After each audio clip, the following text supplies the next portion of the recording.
फिर से मुलाकात, एक किस्सा मेरी ज़िंदगी का। अब मैं कोई कवि या स्टोरी टेलर तो नहीं हूँ, बट आई विल ट्राई कि मैं अच्छे से सुनाऊँ। तो शुरू करते हैं। रात के कुछ 2:30 बज रहे थे और मैं इंस्टाग्राम स्क्रॉल कर रहा था। तभी व्हाट्सएप पर एक टेक्स्ट आया। नंबर जाना पहचाना सा था और टेक्स्ट था कि हाय, पहचाना? मैंने कहा नहीं, हालांकि मुझे मालूम था, मगर फिर भी मैं यकीन नहीं करना चाहता था। वहां से फिर से टेक्स्ट आया, जादूगरनी, अब पहचाना? और वो शब्द सुनकर मानो 2 साल पुरानी सारी यादें एकदम से ताजा हो गई हो। मैंने कहा, हाँ, पहचान लिया। कैसी हो? इसी सवाल के साथ बातें शुरू हुई और ना जाने कब रात के 2:30 बजे से सुबह के 5 बज गए। आंखों में नींद थी पर बातें खत्म नहीं हो रही थी। हाँ, आपने सही समझा, वो मेरी एक्स थी।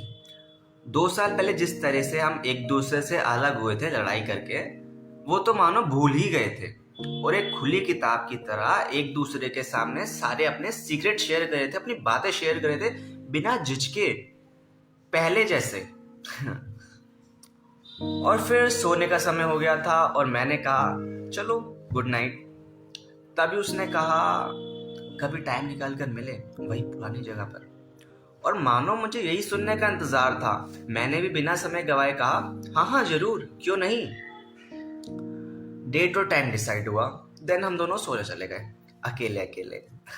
देखते ही देखते मिलने की तारीख आ गई थी। तो उस समय तक मुझे उसकी फिर से आदत हो चुकी थी और मानो पुराना प्यार वापस आ गया हो।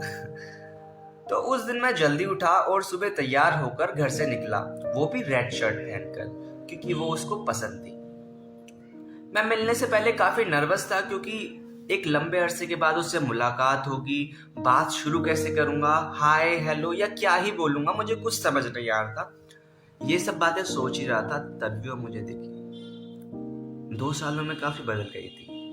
चेहरे से तो मैच्योर लग रही थी, बट हाइट के मामले में अभी भी मेरे कंधे तक ही आती थी। हम मिले। 10 मिनट तक तो जैसे सन्नाटा सा था, और फिर उसी ने शुरुआत करी कि पहले तो बोलने पर भी चुप नहीं होते थे, और अब देखो कैसे शर्मा रहे हो, काफी बदल गए हो तुम। उसके बाद बातें आगे बढ़ी। माहौल को नॉर्मल करने के लिए मैं जोक मार रहा था, जो कि बिल्कुल भी फनी नहीं थे, पर वो फिर भी हंस रही थी। हम वही पुराने रेस्टोरेंट गए। वहाँ अब भी सब पहले जैसा था। उसके कुछ कहने से पहले ही मैंने ऑर्डर किया उसकी पसंद का। उसने कहा कि अभी भी मेरी पसंद याद है तुम्हें? मैंने शर्मा कर मुंह नीचे कर लिया। फिर कुछ पुरानी बातें हुई और ना जाने क्यों ये साले अच्छे पल इतनी जल्दी बीत जाते हैं। जाने का समय आ गया था, तो मैंने कहा चलो चलते हैं। तो उसने मेरा हाथ पकड़ा और कहा कि मुझे तुमसे कुछ कहना है। मानो मेरे दिल में लड्डू फूटने लगे हो उसका ऐसे हाथ पकड़ना। पर उसके चेहरे को देखकर लग नहीं रहा था कि कुछ अच्छा होने वाला है।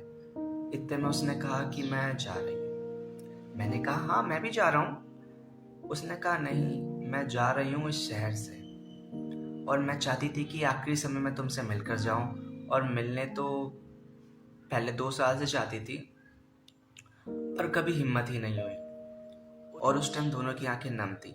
मैं अपनी किस्मत को कोस रहा था, और उस समय मुझे रियलाइज हुआ कि अच्छा समय ज्यादा देर तक नहीं टिकता। अच्छा समय संडे की तरह होता है, बहुत जल्दी बीत जाता है। फिर अगले 30 मिनट ना उसने कुछ कहा ना मैंने, दोनों बिल्कुल चुप। उसका घर आ गया था, मैंने उसकी तरफ देखा, उसके आंसू निकल रहे थे। मेरी हिम्मत नहीं थी कि मैं उसे कह पाऊं, मानो मेरे होठों पर किसी ने ताला लगा दिया हो। मैं बस उसकी आंखों को देख रहा था। एक ही पल बाद उसने मुझे गले लगाया और हल्के से कहा अलविदा।